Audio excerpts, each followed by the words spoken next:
G'day fellas and welcome to game number 2 between Lucifron and Tok. This is N4C and we are in the final day of qualifying. The winner of this series will go through to Berlin. And spawning in on the north side of the map, playing the Holy Roman Empire, we've got Lucifron 7. His opponent who spawns on the opposite side of the map, Nili, who is it? It's going to be Tok and HIE Mirror. Obviously, Relic's going to be super important and interesting generation this time. Basically, both players getting 2 relatively safe relics next to their starting base. And then relic number 5 will be the contested one in the center next to the sacred site. Yeah, this is a very nice spawn when it comes to the relics. So there's no real imbalance here. Sometimes you do see that there'll be maybe 5 relics in the middle. And then if one player gets up a little bit earlier than the other, then you're going to have trouble because one player doesn't have any relics and the other one's got all of them. Whereas in this situation, you've got both players that are going to have at least 2 relics. And we've seen games before where players have still managed to win games despite being behind in the relic count. And admin even stopping by, pretty happy that he found that seed. Obviously, round of 6, super important round. If you win this one, you're going to the main event. Therefore, we are checking all maps beforehand, and players are getting designated seats. And basically, we look at the maps before, tell them, okay, you will play with that seat, and therefore trying to get as fair as possible. Interesting thing here, look at Lucifron's build order. How many villages does he have on wood? Absolutely none. And I think this is very, very smart. This is something that we have seen Salami do.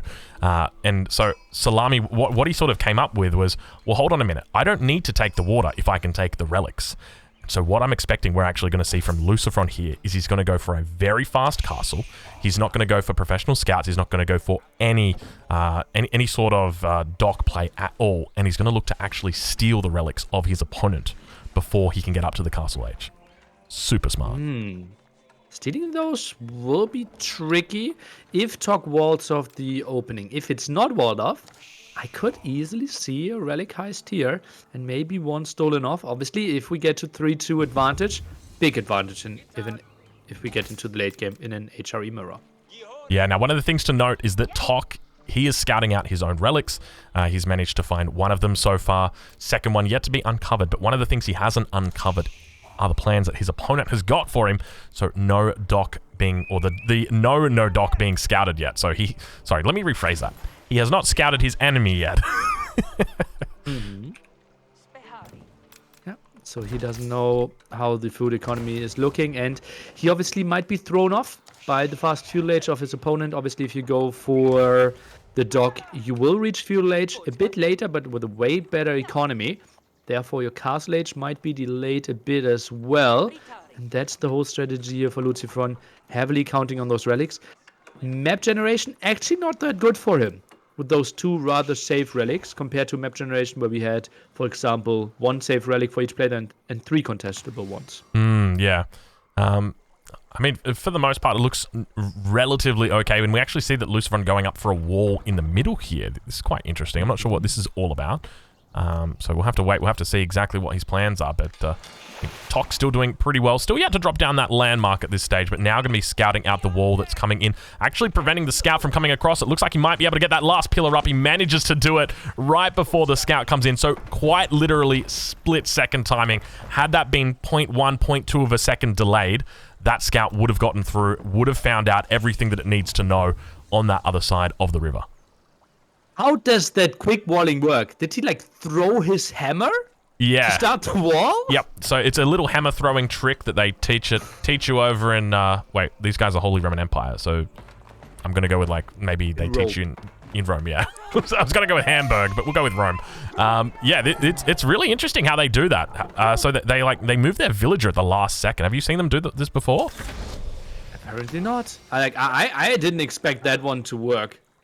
Yeah, so they just build the foundation, so when the villager goes up to it. But we actually see Tok coming out with a response now down at the middle crossing, and he's going to be walling across. So he actually thinks that his enemy is going for some sort of offensive on the water. That is 100%. think Chalk is going for a wild approach here. That he tried to shoot those 4 wolves and then runs away with his scout and wanted to position those wolves kind of next to the entrance of Lutifron, but they actually followed longer than he anticipated, and therefore they're not really blocking the passage too much.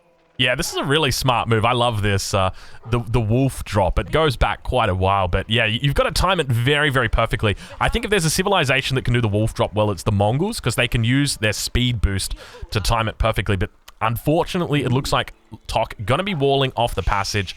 No sneaky shenanigans going to be coming in with the relics, so I guess that really begs the question, what is Lucifron up to? Well, it's going to be the relic at the bottom, right? So he has to accept, okay, I won't have fish, you will get fishing ships, and it will be 3 against 2 relics. I actually think this should be better for Tok then. Yeah, I think, honestly, I would probably go for 2 relics plus fishing over 3 relics. Obviously, you're probably going to be a little bit, you're obviously going to be behind on the gold, but you need to be thinking about the economic bonus that the fishing ships give you. It's absolutely massive. And take a look at Lucifron. He's doing a bit of artwork out here in the middle of the map, drawing a bit of an arrow. I don't know if you see this, Nili, but he is pointing to something. What exactly is that? That's the sacred site. Where do you want to go for the sacred site? Follow the arrow. That is artwork. It's beautiful. But speaking of beauty, Regnitz Cathedral now going up in the base of Lucifron, also getting out a whole bunch of prelates. So first prelate well and truly on its way down towards that central location. Second prelate also going to be heading down towards his relic that is just outside the base. Third prelate also coming out as well. Maybe he's done the math and he's like, you know what? If I just age up really quickly and get my relics in before my enemy does, that's going to give me more resources than their fish economy does. Well, let's think about it. 1 relic in the Regnitz Cathedral is worth 7.5 villagers on gold. Now compare that to potentially 9 fishing ships. Right now, probably 9 fishing ships, slightly better, but fish will get more inefficient. And therefore, I think in like 10 minutes, you'll clearly want to have the relic over the fish. Yeah, that's a good point. I guess, but at the same time, it can also be the gift that keeps on giving with regard to the fishing boats, in that obviously your enemy securing up the 3rd relic, it's not a good thing, but you're going to continue to have that extra fish throughout the game. We now see Lucifron aging up at 7:35, picking up all 3 of those relics at the same time. A beautiful sound. 1, 2, 3 in quick succession. No thievery happening today, as Tok is also on the way up. You can see right now he's sitting at with 16 villagers on his own Regnitz, and he's got 1 prelate out so far. And, well, we expect a solid 11 villager advantage, or 11 economy. 23 to 34. So, right now, income combined should be a bit better for Lucifron. I think he was honestly hoping for an even bigger advantage than 1 relic with this strategy. Yeah, it seems a bit curious. I guess it also comes down to the distribution of the relics and sort of knowing where they are. I think if there had been more central relics, so obviously there were 2 safe relics for each player, 1 central relic. If there had been, 3 central relics and 1 safe for each player, then it would have been a totally different kettle of fish, because he would have been able to deny 2 potential relics to his opponent, whereas today he's just denied the 1. Yeah, absolutely agree. And feels like Tok can't be too unhappy. The question is, are we going for army here? I can see a knight for Tok now. On the other side, Lucifron, some spearman defense. But, well, goes for veteran spearman now. Might go for some walls. Think he rather wants to go for Swabia. Yeah, I think at this point it'd be crazy not to, wouldn't it? Well, yeah, he knows. He should fly to Castle Age to Imperial Age without putting too many villagers on gold. So heavily on the berries here, and now drops another mill. The question is, like, where do we build Swabia? Maybe next to the deer, but probably doesn't matter too much. Yeah, I'd probably just go, next to the main TC on the wood line. Makes a lot of sense for Lucifron when it comes to Tok's base.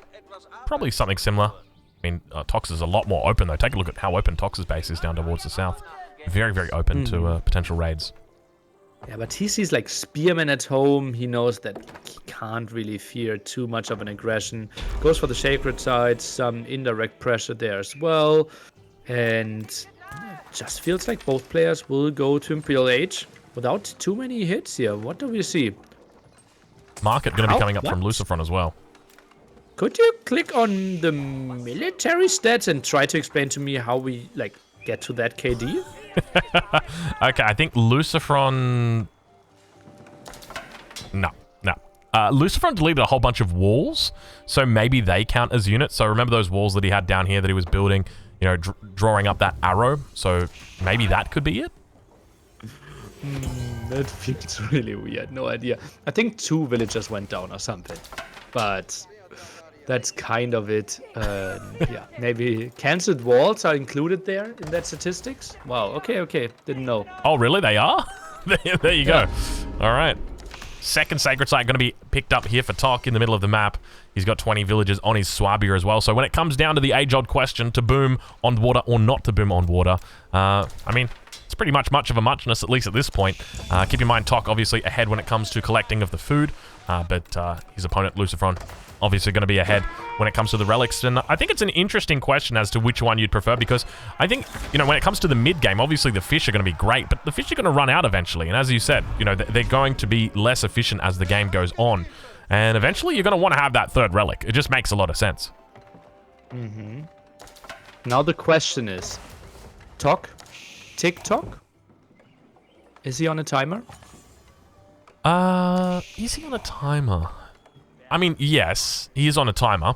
I just wanted to say TikTok with Tok. It wasn't a real thing, but okay. I actually do think he's on a timer. Too far there. It's a very slight timer. It's a little bit of a TikTok. It's like a pocket watch at this point in time. So not, you know, it's not your whole... What's the clock in London called? Nili, help me out here. Big Ben? Yeah, it's not Big Ben. It's definitely not that big. It's pocket watch. So just to talk a little bit about that. Yeah, it's small Ben. Obviously, he's on the fish.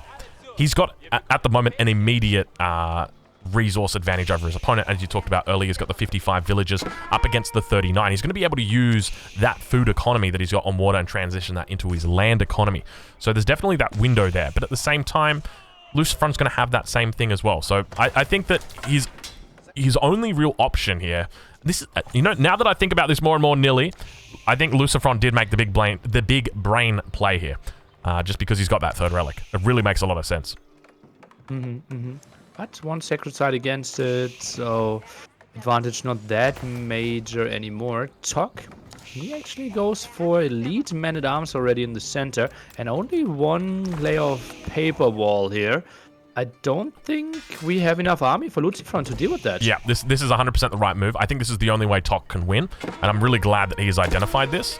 So, as mentioned before, like you said, with the fish are going to run out, but they're not. It's going to take some time before they do. So how can you take advantage of that? Well, you got to put that into units, and obviously with the relic, it's the gift that keeps on giving. At the moment, it's not giving a lot, but you know, when we get to the 65th minute in this game, it's going to be giving 300 gold, which is absolutely beautiful. But at the moment, it's really not worth that much. So it makes sense for Tok to just be transitioning this into an all-in, essentially, just going for a big attack right now and just trying to take his opponent by surprise. The difficult thing is that Lucifron isn't going to be very far behind him. As you mentioned, when it comes to his military, he might be down, but when his economy is considered, there's really not a lot of difference between these guys. But military, it's elite men-at-arms against only castle age men-at-arms. Siege workshop now coming. I think Tok should be able to break through the walls pretty quickly. I think Lucifron needs some mangonels ASAP. Maybe he's trying to rewall. Oh, actually builds a gate. Yeah, this is quite bad as well, because behind this we do see a single spear coming out for Lucifron, just doing a bit of scouting. He spots the triple blacksmith. This should immediately be of concern for him. A triple blacksmith already this early in the game with the university. He's going to spot that as well. He should be seeing red flags right now. He should be going, oh no, oh no, oh no. That is +1 attack, a +1 melee attack, +1 ranged defense, and +1 melee defense coming through right now. Yeah, that is scary. That is really scary. Wow. Upgrade to elite spearman. Oh, Lucifron is going for the very wrong units here against what Tok will have. This will be so good. I think we only need some siege to break those walls. Oh, this will be really crucial. He never Lucifron scouted the can't re-wall. barracks. He never scouted the barracks. That's why, because the barracks are forward. So he only ever spotted that stable, and he's anchoring to it. Uh-oh. Uh-oh. I'm scared for Lucifron here. Bombard going to be coming out here as well for Lucifron. I don't like this at all. I think Tok's going to get this. I really do. He's looking very, very strong now. Okay, what do we have? We have 90 villagers against 75. So Tok has a villager advantage in that regard. Remember, still one relic. 15 military against 17, so really even. But look at that. How many upgrades we already have on those elite men-at-arms. Even the HP upgrade. Yeah, there's a lot of upgrades that have already come through for these guys. They're incredibly strong right now. And Tok knows that, unfortunately, he was on that bit of a timer, and he's got to try and exploit that. Now that Bombard going to be coming out. Doesn't really have enough men-at-arms here to be challenging this Bombard. He's just going to pull villagers and be able to repair it up, or at least he should be. We see those men-at-arms coming in and trying to siege down the Bombard, and the villager's going to be able to get on top of it. He takes it through a nice little choke point, turns it around. There's no way that bad boy's going down. Not today. Big repair. Now rushing out the archer and just try to go for some Landsknecht for the defense as well. And I would like to see some hand cannoneers. Wood looks really big for Lucifron. Would love to see him at some more farms. Yeah, there's definitely a difficult time to sort of transition, isn't there? You got to sort of just allocate a whole bunch of villages over to wood, and then you sort of don't pay attention for a while, and then, oh, I've got 6,000 wood. I better make some farms with those. So, Lucifron heeding your advice, dropping down a couple of farms at the front. Now, Nili, I've got something that I actually found it out today. Apparently, it's been in the game for 4 months. Are you ready to hear this? Because you might not know it either. Ooh, drum roll. Okay.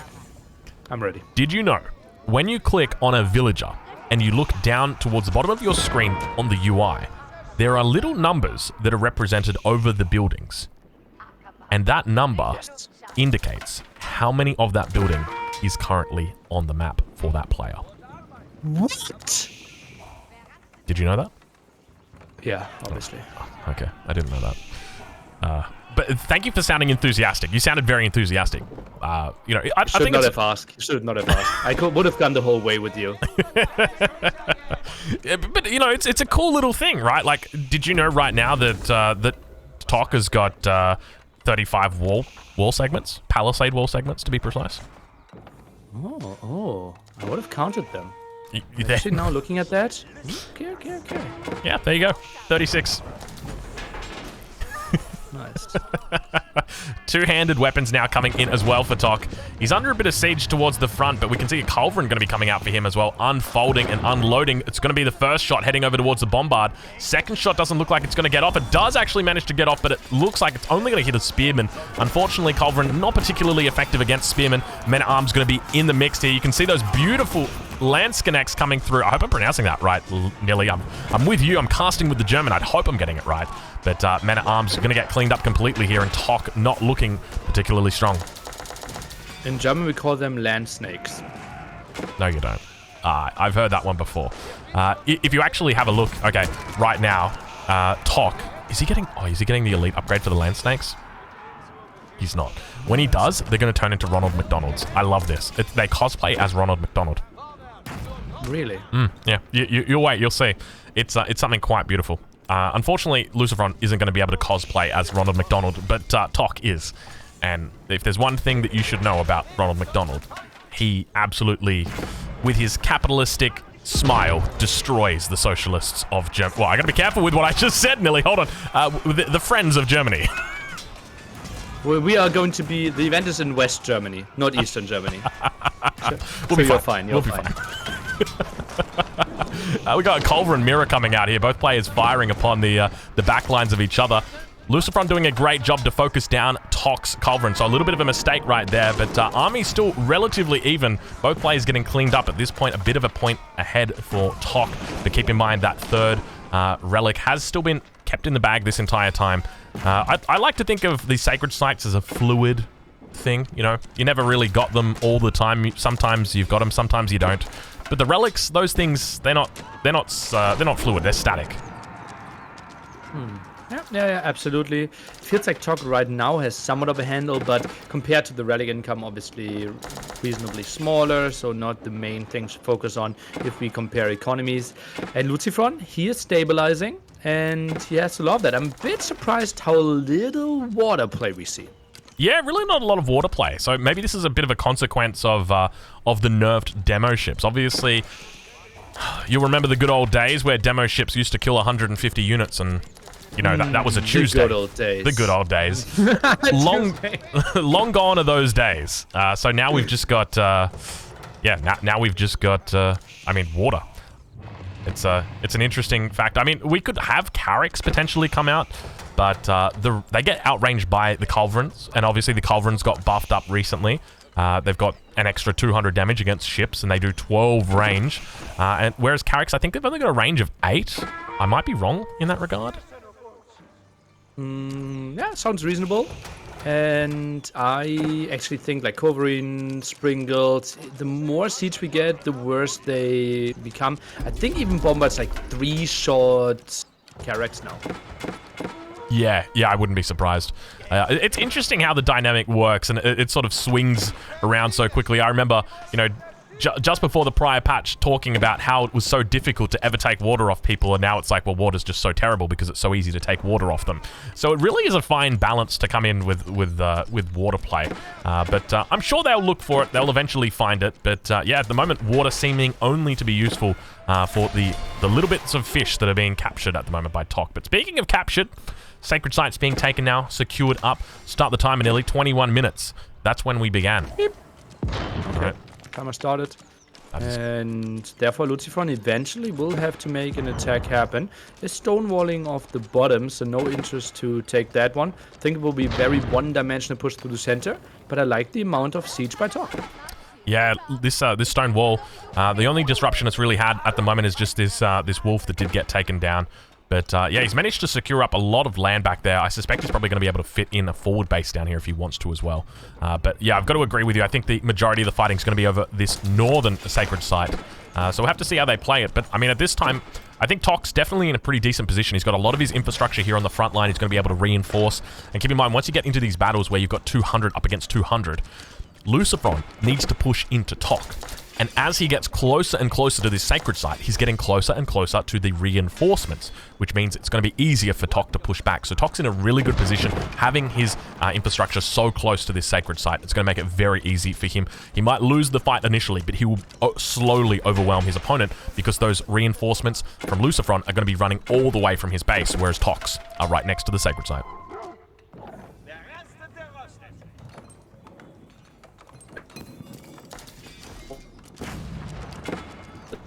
Control the center, but yeah, Tok looks good there. Sorry, I missed what you heard there, Nili. Say that again. I missed what I heard. Sorry, I missed what you said.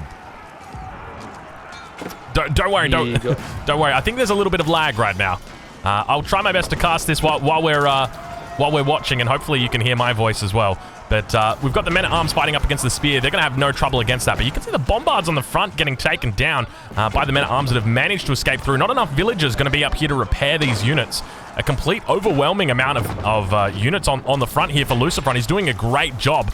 And the Landscanax actually managing to hold on. So who would have thought the men-at-arms would so decisively lose to a combination of Landscanax and Spearmen? Well, Landscanax doing the splash damage in the back there is just so incredibly good, and it felt like Tok was really aiming for the siege. Decimated the siege count quite nicely, but therefore lost the melee fight. Yeah, definitely needing to bring in those Culverin. It's really important when you take out your enemy siege on the front line. You need to move them up so that you're able to take out their back line as well. So hopefully we see that's something that Tok is doing. But yeah, in a bit of a difficult spot here. He's down to 149 population, whereas Lucifron's actually sitting at 200 population right now. So he's a very healthy, beautiful economy behind this as well. And keep in mind, he's got the 3 relics. Left-hand side, we have 2 keeps kissing each other, and it feels like enough villagers finished the castle or the keep there for Lucifron, and therefore Tok has to evacuate that area.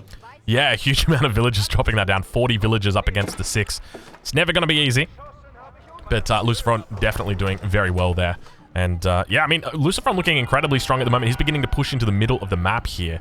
I'm not sure if there's going to be any way Tok's going to be able to hold this. There's a lot of infrastructure here, but I'm starting to feel like it's still not enough. He's got 12 barracks, but, yeah, just not enough infantry coming out of them. I don't know what he's doing. He's got all the resources he can spend on it as well, but, okay, now he's going to be queuing up some units, taking some time, and we can see that he is managing to hold out in the middle here, but all the bombards on the back are going to be able to take down the infrastructure that's here, and he just cleans it up completely. Lucifron looking incredibly strong.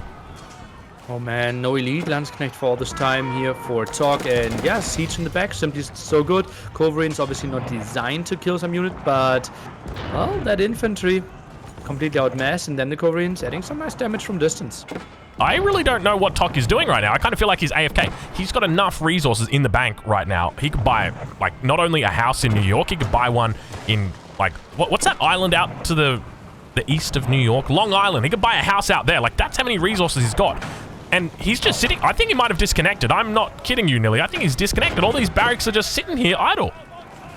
I just saw him build another Carrack and some stone walls, but yeah, certainly. Looks like not a lot of moves are coming right now. He's not disconnected. I can see. I'm watching the free camera.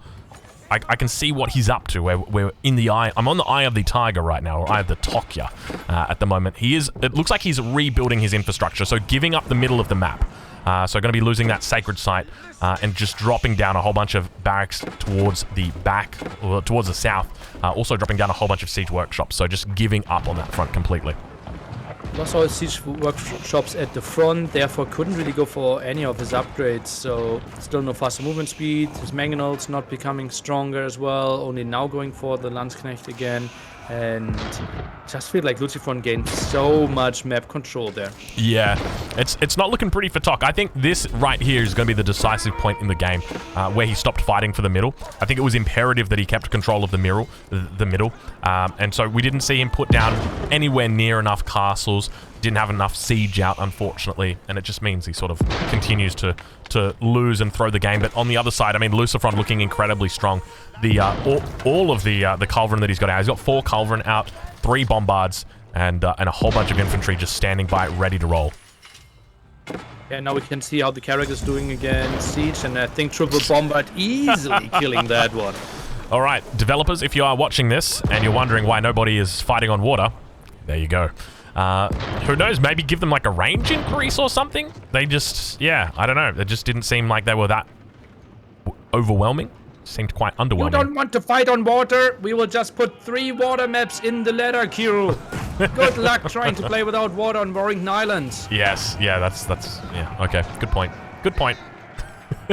He's going to be able to run into the base now, though. Like Warrington Island? Let's give you Archipelago. And then after you've finished Alt F4ing those two, guess what's coming back? It's Warring Islands again. I actually got to a point where I was like playing quick search and I was just counting the water maps I was getting. I got like 2 Confluence, 2 Boulder Bay, 2 Archipelago, 1 Warring Islands, and I got Lipany once. And I was like, really? You gave me one land map in 10 games? It was wild. But long gone are those days. Now everything is better. As he says, as he cries about the Carrack just getting 1 shot on water. But speaking of 1 shot, I'm a little bit worried for the base of Tok, because Lucifron is moving in with quite a serious amount of units here.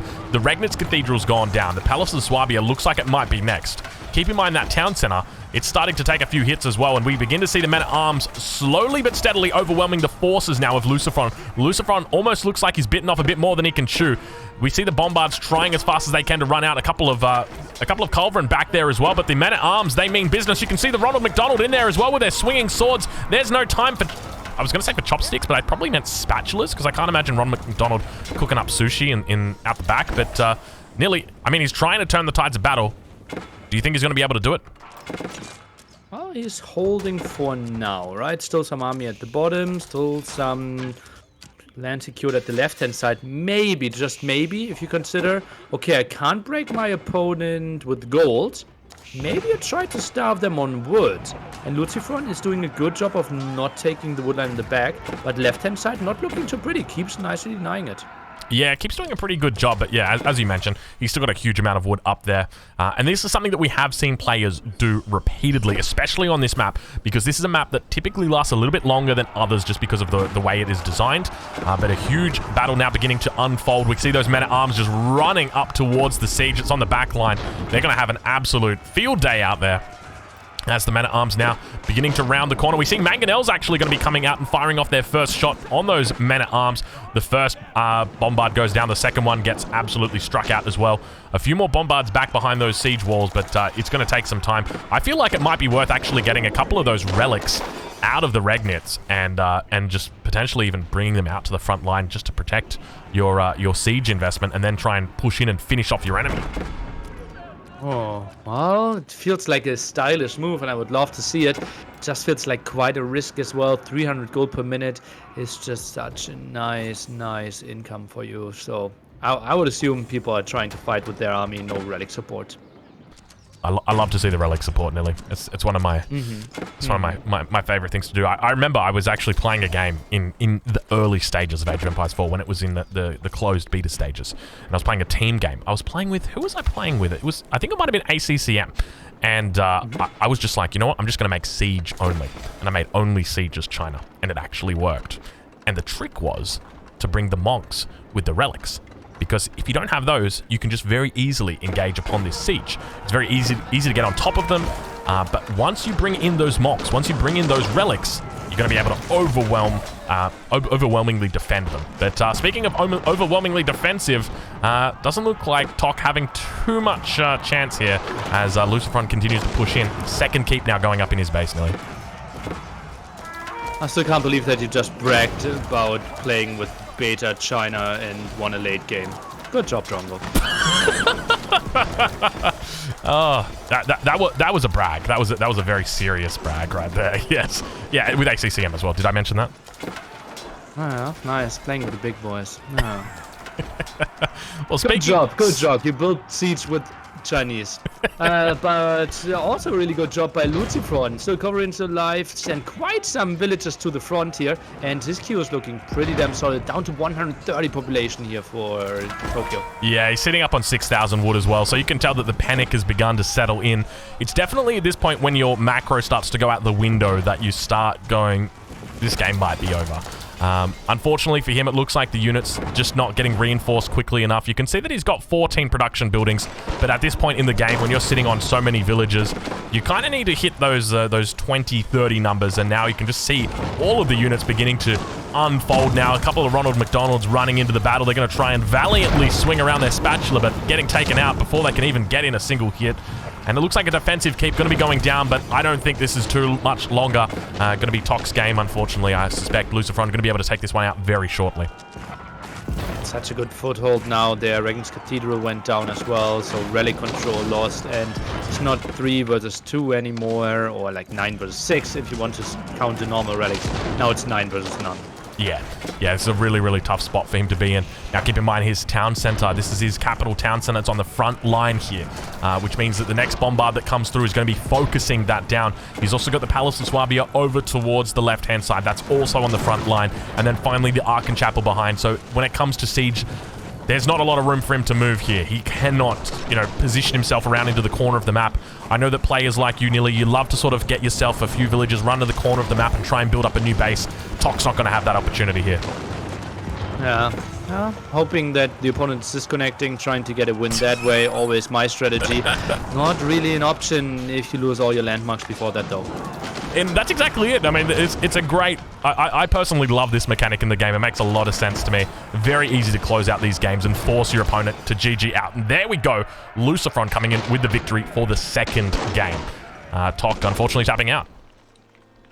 Ooh, just felt like the siege control was so much better for Lucifron here. Just felt like he got onto the Culverines and then the Bombards, later on some Mangonels as well. And then siege numbers don't matter that much anymore, and kind of snowbally. If your opponent has 6 siege units and you have none, tricky to come back. Yeah, I think that's definitely it. There was a pivotal point in there where I think there was 4 Culverin, 3 Bombards, and that was really where it started to get out of hand. So, yeah, unfortunate game there for Tok. It looked like he was doing pretty well when he took control of the center, but yeah, unfortunately things just got away from him, and that third relic just made all the difference.